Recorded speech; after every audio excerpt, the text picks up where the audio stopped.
আসসালামু আলাইকুম রহমতুল্লাহ বরকাত। আমি মোহাম্মদ হুসেন আহমদ।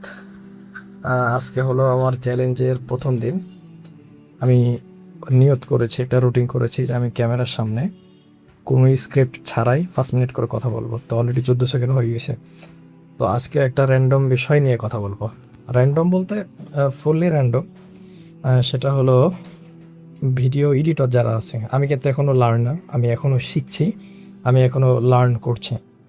তো সেই ক্ষেত্রে আজকে যে বিষয়টা নিয়ে আমি আমি টু বি অনেস্ট, আমি যদি আমার কথা বলি, আমি অনেক দিন ধরে এই সফটওয়্যার শেখা আমার অনেক আগে হয়ে গিয়েছে। আমি প্রিমিয়ার প্রো, আফটার ইফেক্ট, তারপরে হচ্ছে Adobe Illustrator, Photoshop, Adobe animate, আমি টুটি নিয়েও কাজ করছি, মাল্টিপল সেকশন নিয়েও কাজ করছি আমি।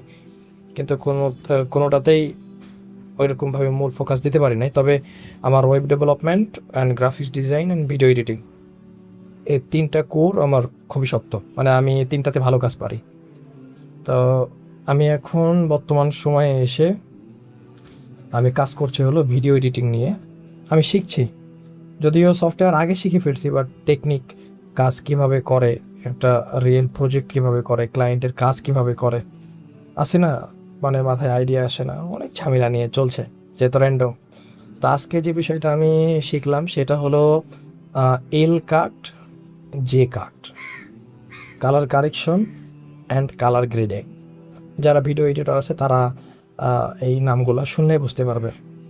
তো এল কাট আর জে কাট ক্লাসের টপিক ছিল কিন্তু এটা। তো এই এল কাট আর জে কাটটা আমরা আমাদের ভিডিওতে অনেক বেশি ইউজ করি, বেশি মানে অনেক বেশি।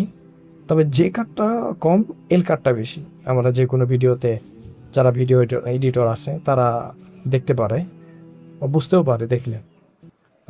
এল কাট আর জে কাট বলতে ধরেন এল কাটটা কেমন, যে আমরা যারা ভিডিও এডিটর আছি তাদের প্রসেসটা কি, কাজের লাইনটা কি হয়, যে হলো প্রথমে ক্লায়েন্ট একটা ভিডিও দেয়, উনি তো ভিডিও দেখে দেখে শ্যুট করে, মানে এ সাইডে স্ক্রিপ্ট পড়ে, পরে ক্যামেরার দিকে তাকায়, তাকে আবার কথা বলে।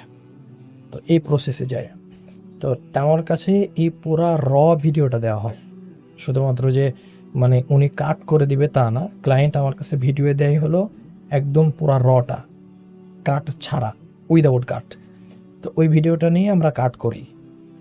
তো এই যে কাট করলাম, বেসিক এটা, কিন্তু এটা কাট করার পরে পুরো স্ক্রিপ্টের সাথে ভিডিওটা মেলানোর পরে একটা কাট থেকে আরেকটা কাট, যেমন ধরেন আমি এখন এরকমভাবে আছি, আপনি পরের ফ্রেমে হঠাৎ করে দেখতেছেন এরকম, তারপর আবার দেখতেছেন এরকম এরকম এরকম, এই যে মানে লড়তেছে, জিগজ্যাগ করতেছে, এটা আমাদের চোখে খুব উইয়ার্ড লাগে দেখতে, খারাপ লাগে দেখতে।